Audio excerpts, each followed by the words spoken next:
definitely. Trip 2, reported interest in the Kings defenseman Matt Roy. He's a right shot defender, which is interesting. Mm-hmm. Pretty good player. Plays 20 some odd minutes a game, and is a pretty good player for them. But 29 years old or so, 6'2", 210. Previous AAV was 3.15 million, so he'll probably get a little bit of a raise into the Carlo kind of range probably. He had 5 goals, 20 assists.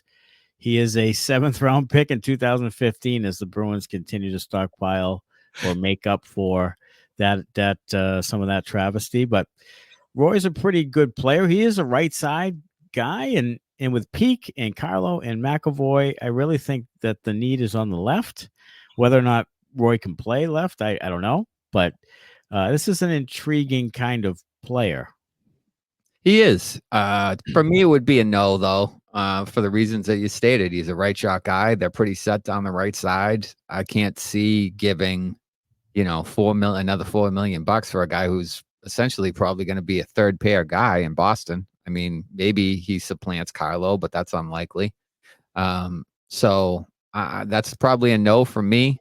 I think that's probably money better spent on offense. If we're being honest, I would rather see them spend that money on a forward of some kind, or that money and more money on a high-end forward, such as Gensel, Stamkos, Reinhart, Marchessault, take your pick. If I'm the Bruins, I want to come away with at least one of those guys, and possibly two, if the money's right. Because they need help offensively. It can't just be Pasternak and then a bunch of guys who score 20 goals. You need more than that in this league in order to win.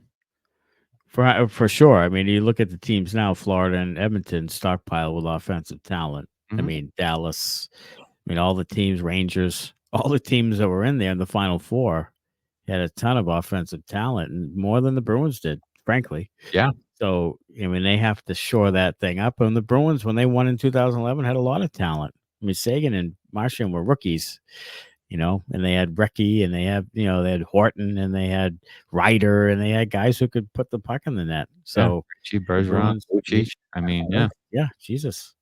Yeah, Lucic was at his prime. Chara. Yeah, I mean, that's kind of what you need.